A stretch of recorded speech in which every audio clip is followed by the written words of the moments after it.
네, 앞서 전해드렸던 대로 오늘 새벽에 미국이 기준금리를 올렸습니다. 그러면서 2년 반 만에 한미 기준금리가 역전이 된 상황인데요. 우리 경제에 어떤 영향이 있을지 오늘 아침엔 라이프에서 정철진 경제평론가와 함께 알아보겠습니다. 안녕하세요. 네, 안녕하십니까. 처음에 미국이 기준금리를 1%포인트까지 올리는 울트라 스텝까지 취할 수도 있다 이런 얘기가 나오긴 했는데 네. 결국 0.75%포인트 자이언트 스텝이 됐어요. 그렇습니다. 결국에 좀 어떻게 이 상황을 보시나요? 일단은 안도죠. 자이언트 스텝으로 결정이 났습니다. 지난 6월 미국의 이제 소비자 물가 상승률이 9.1%.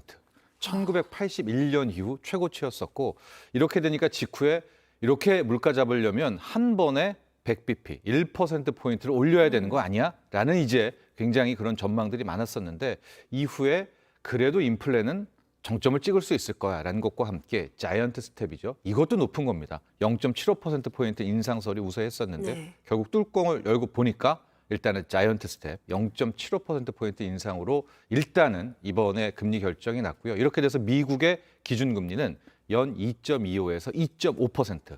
일단 상단이 우리나라의 기준금리 네. 2.25보다는 높아졌습니다.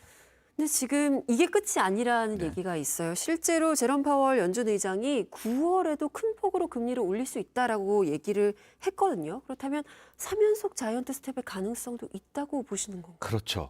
그 발언도 있는데 네. 오늘 새벽에 끝난 뉴욕 증시를 또 바라보면 급등을 한 채 끝이 났습니다. 그렇기 때문에 아마 시청자분들 또 투자자분들도 이게 지금 뭔 일이 네. 간밤에 일어나는 거야. 동시에 금리 인상 속도를 늦출 수도 있다 이 얘기도 나왔잖아요. 바로 그겁니다. 제롬 파월 연준 의장이 상당히 모호한 네. 묘한 발언을 한 건데요. 일단 시작은 9월에도 이제 8월에는 FOMC 회의가 없습니다. 한 번 더 자이언트 스텝 0.75%포인트를 올릴 수 있다.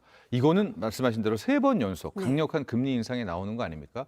그런데 그와 함께 또 이런 이야기도 했어요. 그러나 그렇게 금리를 올리는 것은 지표를 보고 하겠다. 물가 지표겠죠. 근데 물가 지표에 관련해서는 헤드라인, 그러니까 소비자 물가 상승률도 중요하지만 유가와 먹거리 물가를 뺀 물가, 이걸 이제 근원 물가라고 하거든요. 여기도 지켜보고 있다. 네. 근데 실제로 6월에서 7월로 넘어올 때 곡물 가격, 국제 유가가 많이 떨어졌었거든요. 그러니까 투자자들은 제롬 파월은 그걸 보고 있어? 그러면 지표에 따라서 금리를 올린다라고 하니까 말은 자이언트 스텝이라고 했지만 조금은 낮출 수도 있겠네. 그러면서 한 번 더 무슨 얘기를 했느냐. 이렇게 긴축이 강력하게 진행될 때는 긴축의 속도를 늦출 필요성도 있고 언젠가는 이제 금리를 좀 낮춘다는 게 아니라 네. 덜 올릴 가능성도 있지 않느냐라고 인상폭을 하니까 줄이거나.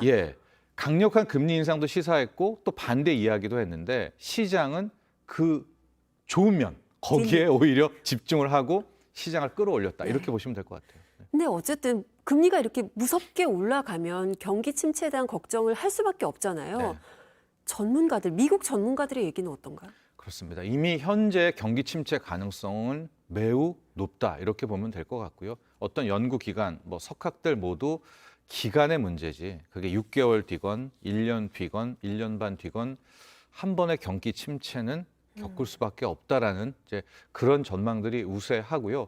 결론적으로 이 핵심을 찾아가 보면 물가를 꺾어야 되는데 한두 달 정도는 소비자 물가라든가 물가가 잡힐 가능성도 있지만 과연 근원적으로 현재 높은 물가를 지금 우리가 원하는 건 한 2%대까지거든요. 이걸 언제 낮출 수 있습니까? 그렇다면 금리도 계속 올려야 되겠고 긴축도 진행돼야 되겠고 그러면 소비 여력도 떨어지겠고 결국은 경기 침체는 피할 수 없지 않을까. 또 이런 전망이 우세합니다. 네. 지금 미국 얘기를 하고 있는데 우리가 미국 상황을 바라볼 수밖에 없는 게 이게 결국 우리나라에 어떤 영향을 네. 미치느냐 때문이잖아요. 실제로 지난 13일에 한국은행이 금리를 올렸습니다. 0.5%포인트 올리는 빅스텝을 선택을 했는데 결국엔 지금 미국이 이런 선택을 하면서 금리가 역전이 됐잖아요. 네. 이제 어떻게 보세요? 그렇죠. 앞서도 말했지만 우리나라의 기준금리는 연 2.25고요. 오늘 새벽에 미국이 금리를 올리면서 이제 미국은 상단이 2.5. 네. 오늘부터 사실상 미국의 금리가 더 높은 금리 역전이 일어난 겁니다. 근데 돈이라는 게 0.5%포인트 이자를 더 준다라고 하면 그 나라로 가겠죠. 그럼 당연히 이제 달러가 유출이 되고 우리나라 원화가 약세가 되고 자금들 빠져나가고 이런 생각을 할 수가 있겠지만 실제 사례들을 좀 보면 우리가 좀 생각해 볼 대목이 있습니다. 이제 어떤 과거에 3번 정도 한미 금리 역전이 일어났거든요. 99년부터 2000년대 초, 또 2005년에서 2007년, 또 2018년에서 2020년까지 있었는데 잘 자본 흐름을 보면 금리 역전이 일어난 이후에는 오히려 주식 채권 시장 합쳐가지고 자금이 외국계 자금이 유입된 오. 사례였었습니다. 세 번 다. 그럼 이걸 어떻게 해석해야 되느냐? 시장은 똑똑하잖아요. 그러니까 금리 역전이 날 것 같으면 미리 빠져나갑니다. 아, 그러니까 올 상반기에 주식 시장을 보면 외국인들이 거의 17조 원 가까운 순매도를 보였었거든요. 그건 이미 현재 금리 역전을 예상하고 먼저 빠져나간 거고 이제 앞으로 한국은행은 어떻게 되겠어요? 금리 역전이 났으니까 더 세게 또 금리 인상이 나오게 되지 않겠습니까? 미국을 따라잡으려고. 그렇게 돼서 오히려 금리 역전이 나고부터는 실은 외국계 자금이 유입된 것이 과거 세 차례의 사례였습니다. 물론 세 번이 그랬다고 해서 이번이 그럴까? 뭐 이렇게 단정 지을 네. 수는 없지만은요. 중요한 건 앞으로의 흐름인데 당장 오늘 원달러 환율이 이제 1,300원대를 확 버리고 1,200원대로 내려오는지 그리고 주식시장, 채권시장에서 외국인 투자자가 어떤 행보를 보이는지를 적어도 한 2주에서 오늘 하루만 보지 말고요. 3주 정도를 보게 되면 자, 이 금리 역전의 효과가 과거 세 차례와 비슷할지 아니면 이번엔 다르게 외국계 자금이 더 빠져나가고 네. 원화가 더 약세가 될지를 확인할 수 있을 것 같습니다. 그러니까 좀 장기적으로 봐야 된다 이런 한 달 정도 말씀이시네요. 확인해 볼 필요가 있어요. 네.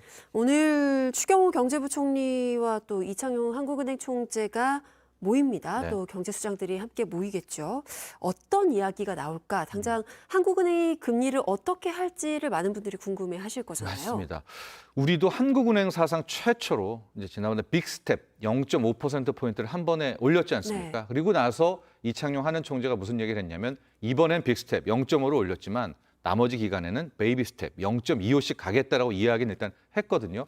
근데 오늘부터 한미 금리 역전이 났잖아요. 근데 약간 우리에게 기회가 있는 것이 8월 달에는 한국은행은 금리 결정 회의, 금통위가 있는데 미국은 FOMC 회의가 없습니다.